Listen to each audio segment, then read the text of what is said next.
The morning of May 14, 1940 began with the kind of silence that never lasted long during the German advance through the Ardennes. Reports from forward observers had already confirmed what many feared. Armored elements of a panzer division were moving west at high speed, their columns stretching for kilometers along narrow forest roads. In several sectors, French and British forces had been shattered and dispersed, leaving behind isolated groups of infantry, engineers, and artillerymen who were reorganized into improvised defensive detachments. Although these formations varied in composition, many numbered only a few hundred men and were positioned across key crossings that German armored units needed to secure. Their role was not to defeat the enemy, but to delay the advance long enough for the main Allied armies to readjust their lines. What made such small forces effective was not their strength but their positioning. Throughout the Ardennes, the roads that could support heavy armor were limited, often running through valleys or crossing rivers by narrow bridges. This geographic bottleneck turned terrain into a force multiplier. When a group of defenders occupied the high ground around a river crossing, they often created a temporary barrier strong enough to force German commanders to halt, redeploy, or clear the position with methodical pressure. Many after-action German reports mention encounters where small but determined resistance held up entire regiments, and in a few cases a full division's timetable slipped by half a day due to fierce localized defense. One such delaying action occurred near a river valley north of Sedan, where an improvised French detachment gathered from remnants of several units took up positions along both sides of a narrow approach road. Their total strength was estimated in German accounts as no more than a few companies, and French records indicate a similar number. They possessed two functional 25mm anti-tank guns, several light machine guns, and a handful of mortars. Ammunition was limited, and communication with higher headquarters was intermittent. Still, the strategic importance of the crossing they guarded left no doubt about the significance of their task. If they abandoned their position too early, armored troops would pour through and reach the interior road network essential for the French counterattack then being organized. At dawn, observers on the ridgeline noticed dust clouds rising across the horizon. The advanced scout cars of the Panzer Division moved cautiously, aware that the area had seen scattered French resistance the day before. When the first German reconnaissance vehicles approached the bridge, the defenders waited until they were within certain range and then opened fire. A burst from a concealed anti-tank gun struck the lead vehicle, immobilizing it on the bridge and immediately creating confusion among the following elements. The German unit halted, reassessed, and called for infantry support to clear the flanks, indicating that they believed the French force to be larger than it was. This delay alone consumed precious time, as the narrowness of the crossing prevented armored vehicles from maneuvering around the wreckage. Throughout the morning, the Panzer Division attempted to bypass the position by sending troops along the slopes of the valley. Here, too, the terrain favored the defenders.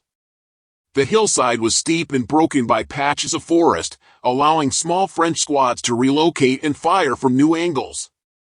German infantry reported being pinned for long intervals by small arms fire coming from positions they struggled to identify. The French defenders did not aim to hold the entire hillside, they simply ensured that every attempt to flank the crossing met resistance sufficient to slow the pace of the attack. Captured later, several German diaries mentioned that the defenders appeared in one place, then disappeared, then opened fire elsewhere, a common tactic among Allied soldiers conducting delaying actions without continuous trench systems.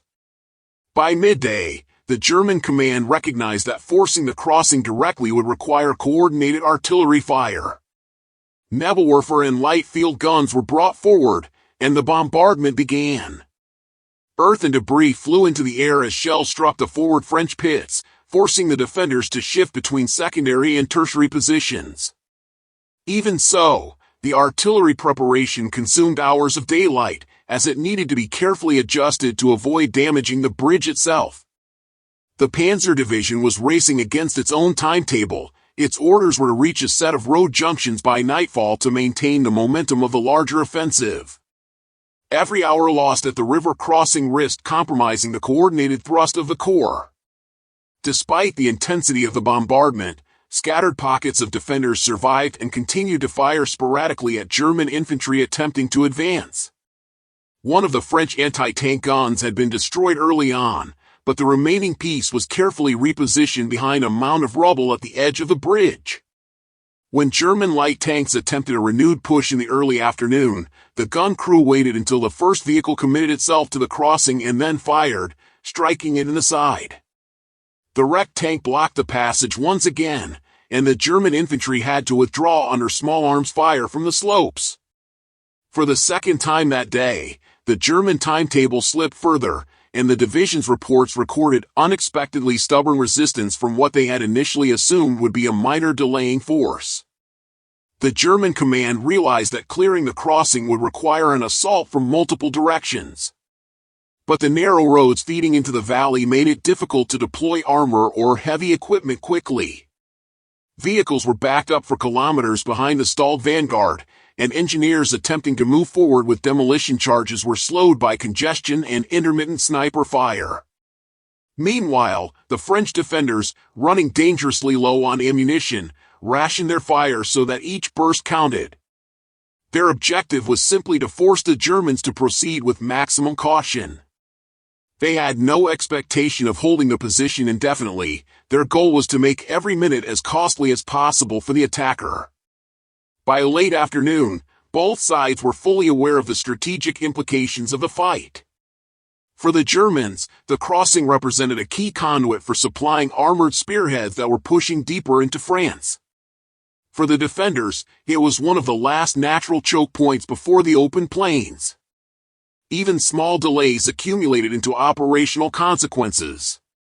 The defenders understood that if they could hold until nightfall, they would force the Panzer Division to reorganize its march columns in darkness, increasing the likelihood of confusion and additional delays. It was the kind of determined resistance that, while tactically doomed, carried disproportionate importance for the larger campaign.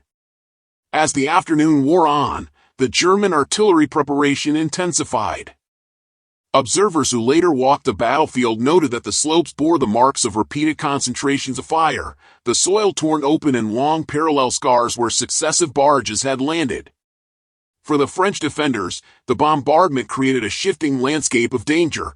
Positions that had been safe minutes earlier were suddenly exposed, while shallow depressions or bits of shattered masonry became improvised shelters. Several small groups withdrew gradually up the hillside, not in panic but through short tactical bounds, always maintaining enough distance to fire a few shots before retreating again. This pattern of controlled fallback was a hallmark of successful delaying actions across the campaign, disciplined retreat rather than collapse, and it contributed significantly to the friction experienced by German units attempting to gain ground. By this point, the German division's command staff had grown increasingly concerned. Radio messages from higher headquarters stressed the necessity of reaching designated objectives before nightfall, emphasizing that the armored thrust depended on speed, not protracted engagements. The delay at the river crossing had already disrupted the spacing between battalions, with long columns of tanks and vehicles immobilized on narrow forest roads. Fuel trucks, ammunition carriers, and repair workshops all found themselves trapped behind stalled spearheads, unable to maneuver forward or backward efficiently. Wartime records show that such congestion frequently forced German units to halt for extended periods despite their doctrinal commitment to rapid movement. In this specific instance, the defenders had succeeded in turning terrain, limited resources, and determination into a force equal to hours of operational paralysis. When the German infantry attempted yet another push along the left flank in mid-afternoon, they encountered not a continuous line but a series of small firing pockets arranged to cover one another. Even with depleted ammunition, the French soldiers managed to delay the advance by shifting from one ridge contour to the next. German accounts describe the difficulty of targeting adversaries who blended into the battered landscape and reappeared when least expected. The absence of heavy French artillery meant the defenders could not repel a full assault indefinitely, but their decentralized approach forced the Germans to commit more time and manpower than anticipated. What should have been a swift clearing operation had transformed into a slow, grinding effort to neutralize determined resistance. As the infantry engagements unfolded on the slopes, German engineers renewed their attempts to clear the damaged bridge. They worked under intermittent fire from surviving defenders positioned among rocks and shattered trees at the far end of the crossing.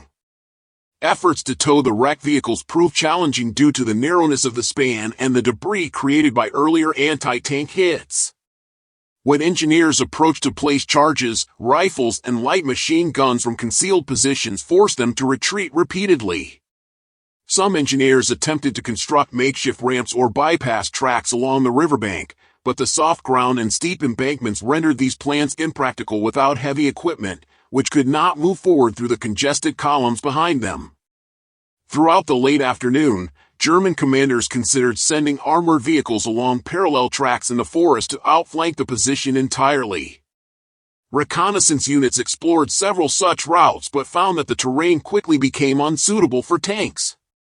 The Ardennes region, with its dense woods, uneven terrain, and narrow trails, limited the mobility of heavy vehicles far more than many of the division's officers had expected. As a result, what might have been a straightforward tactical decision in open terrain became a logistical dilemma. The defenders did not need to hold every possible path, they only needed to force the Panzer Division to navigate terrain that punished speed. This phenomenon was repeatedly observed during the May 1940 campaign, where even small groups of Allied troops managed to impose delays simply by occupying the few viable armored routes. By early evening, the defenders faced an increasingly desperate situation. Ammunition was critically low, and many riflemen resorted to firing only when they had a clear target. Mortar rounds were nearly exhausted, and the remaining anti-tank gun had only a handful of shells left. Yet the psychological effect of still being fired upon had a measurable impact on German movements.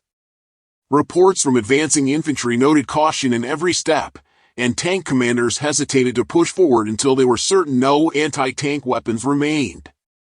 This caution, while understandable, added incremental minutes and hours to the clearing effort.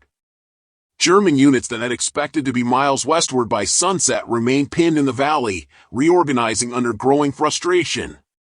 The defenders, fully aware of their predicament, began preparing for nightfall. Their instructions emphasized delaying rather than dying in place, and they had identified potential withdrawal routes earlier in the day. These paths led through thick forest running parallel to the valley, offering concealment and the possibility of regrouping with other retreating units. As dusk settled over the battlefield, the slopes fell into shadow, and the smoke from artillery strikes lingered in the air. German units, lacking complete visibility, redoubled their caution. Attempts to advance stalled repeatedly as German infantry waited for supporting armor, only to find that tanks had not yet managed to bypass the block crossing. Meanwhile, surviving French command elements coordinated a staged withdrawal. Teams of 2 or 3 men moved quietly from ridge to ridge, ensuring that no wounded were left behind if they could still be carried. They extinguished small fires, scattered empty ammunition boxes, and concealed spent shell casings to give the impression of a stronger remaining presence. This deception served its purpose. German troops advancing at twilight believed they still faced concealed defenders on the slopes and held back until supporting elements arrived. Such behavior is consistent with numerous German testimonies from the campaign, which describe uncertainty when clearing wooded elevated positions at dusk. Only in the final moments before darkness fully enveloped the valley did the German infantry secure the slopes and approach the remnants of the French defensive line near the river. They found abandoned positions, traces of recent movement, and a battlefield littered with debris and shell craters. The bridge area remained unusable, and engineers determined that extensive repairs or a full reconstruction would be required before tanks could cross safely. This decision alone meant that the armored vanguard would not resume its advance until well into the next day, confirming that the small defensive force had indeed imposed a delay measured not in minutes, but in many hours.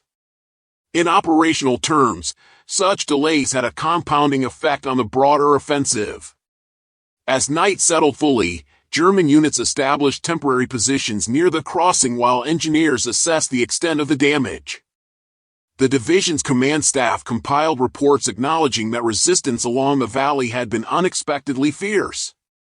They noted the precision of French anti-tank fire, the mobility of infantry along the slopes, and the difficulty of clearing debris under intermittent small arms fire. The cumulative effect was a delay that disrupted the planned tempo of the advance. In a campaign defined by speed, any action capable of slowing a panzer division by half a day bore strategic weight far disproportionate to the size of the defending force. In the forest beyond the valley, the surviving defenders regrouped discreetly. Exhausted, covered in dirt and soot, and operating on minimal supplies, they moved through the darkness with quiet discipline. Many carried wounded comrades on improvised stretchers, while others scouted ahead to ensure the path remained clear. Their mission had never been to hold ground indefinitely, it had been to buy time. And in that objective, they had succeeded. The hours gained allowed other Allied units to withdraw, reorganize, or establish stronger defensive positions farther west. Though the delaying action in that valley was only one among many similar stands in May 1940, its significance lay in the demonstration that even small, fragmented forces could challenge the speed and coordination upon which the German blitzkrieg relied. In the hours after midnight, the valley grew silent except for the distant hum of generators and the occasional clatter of tools as German engineers worked under lantern light to clear the crossing. The ruined bridge remained the central obstacle, its structure compromised by the combination of anti-tank impacts and demolition charges.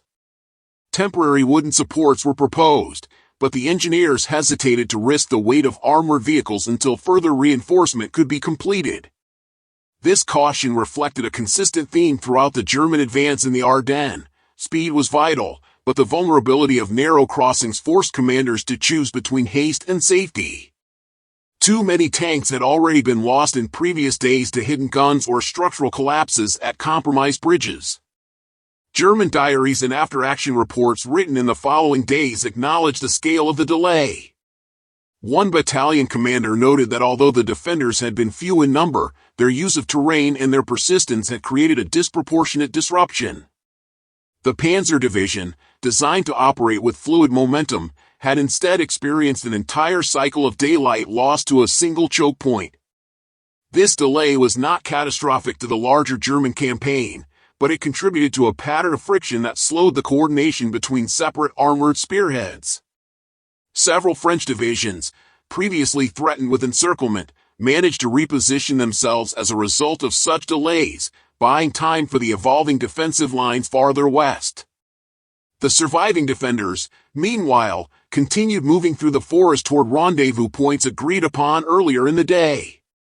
Their march was slow, burdened by wounded men and the weight of their remaining equipment. The forest floor was uneven and filled with roots, making every step a test of endurance. Some accounts from similar units that undertook such withdrawals describe the mental strain of retreating through dense woods at night while trying to avoid both enemy patrols and friendly units unaware of their presence. The atmosphere during these marches was a mixture of exhaustion, relief at being alive, and uncertainty about what awaited them when dawn arrived. At daybreak, the defenders finally emerged into a small clearing where elements of another French unit had assembled during the night. The arrival of the exhausted men immediately drew attention, and officers from the receiving unit took accounts of the action. Even without formal reports, the defenders' appearance, covered in soot, clothes torn, hands scraped from crawling over rocks and debris, told the story. Their contribution, though tactical in scale, had been strategically meaningful. The extra hours gained allowed French command to reposition reserves and reinforce secondary lines that otherwise would have been overrun earlier in the day. By mid-morning, German engineers completed enough repairs to permit infantry and light vehicles to cross, though tanks still required a strengthened support structure. The division's armored battalions began moving once the reinforced planking was laid down, but the advance resumed with caution. Commanders were acutely aware that the previous day's resistance had come from a relatively small force. This raised the possibility that similar delays might occur further west. Reconnaissance aircraft reported retreating Allied forces establishing new positions, indicating that the window of disorganized collapse the Germans had hoped to exploit was not as wide as initially believed. As German vehicles rumbled across the makeshift bridge, the landscape bore clear evidence of the previous day's struggle. Craters lined the slopes, burned patches of grass showed where fuel or ammunition had ignited, and the twisted remains of two tanks still blocked secondary tracks. Abandoned French positions contained scattered helmets, broken rifles, and spent machine gun belts. It was a reminder that in modern warfare, even short engagements could leave behind visible scars on the terrain and on the men who fought there. German infantrymen passing through the valley later remarked on the odd silence of the place, as though the land itself held a memory of the ferocity that had occurred. In the aftermath, historians studying the French campaign often highlight instances like this one as examples of the complexity underlying the narrative of rapid German success. While the Blitzkrieg was indeed effective, it was not without setbacks or moments where small, determined forces managed to impose significant delays. These stands did not alter the overall outcome of the 1940 campaign, but they reveal the human dimension of the conflict, groups of soldiers, outnumbered and often isolated, choosing to resist despite the odds. Their actions slowed an enemy built on speed, and in doing so, they provided valuable time for reorganizing defenses and evacuating vulnerable units. Contemporary analyses emphasize that such delaying actions were not random acts of bravery but rather part of broader defensive doctrines. French and British commanders understood that while they could not stop the armored thrusts entirely, they could disrupt the tempo. The key was to force German units into situations where their mechanized strengths were minimized. Terrain, narrow crossings, forests, and river valleys became the tools with which small forces countered larger ones. The defenders at the river crossing exemplified this principle. Their occupation of the high ground, their disciplined retreat, and their use of limited resources allowed them to hold off a far superior enemy for the better part of a day. In many ways, the significance of their stand lies in the contrast between the size of the forces involved and the scale of the consequences. A mere few hundred men, armed with rifles and a handful of support weapons, compelled a division of thousands to operate on their terms. The German need to preserve armor, avoid unnecessary losses, and maintain the integrity of the crossing forced them into a methodical pace incompatible with the swift breakthroughs that defined Blitzkrieg. While their stand is not as widely known as other actions from the 1940 campaign, its effect on the operational timeline was real, measurable, and acknowledged in both German and French records. As the broader campaign continued, the defenders moved deeper into the interior, linking up with other retreating units. Some were reassigned to new defensive lines, while others were eventually captured or scattered during subsequent phases of the fighting. Their story, preserved in fragments through diaries, interviews, and official reports, stands as a testament to the complexity of the early battles of the Western Front. It demonstrates how the interplay of terrain, mobility, timing, and human resolve can shape the course of a single day and influence the rhythm of an entire offensive. The valley they defended eventually faded from strategic relevance as the front shifted, but the memory of the stand lived on among those who studied the campaign. It offered an example of resistance measured not in territory gained or lost, but in hours carved out of the relentless advance of an overpowering enemy. Those hours mattered. They gave commanders time to reposition and civilians time to flee. They disrupted the perfect timetable envisioned by planners and forced the German machine to move just a little slower. On that narrow crossing, amid smoke, broken vehicles, and the crack of rifle fire echoing off the slopes, a small group of exhausted soldiers accomplished what many considered nearly impossible. They held long enough for their actions to ripple beyond their immediate surroundings, proving that determination and the intelligent use of terrain could momentarily balance even the most uneven scales. For the men who fought there, the battle was not about the grand arc of history but about fulfilling their duty in a moment when everything depended on holding until they could hold no more. In the quiet that followed the fighting, the valley remained still, marked by the remnants of a struggle that had shaped the movement of armies and altered the tempo of a campaign. It was a place where time had been bought at a cost measured in exhaustion, courage, and sacrifice.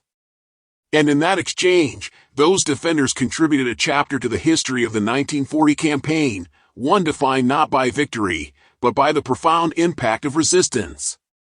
For viewers of this documentary, the legacy of these defenders serves as a powerful reminder that even the smallest actions can influence the greater flow of events.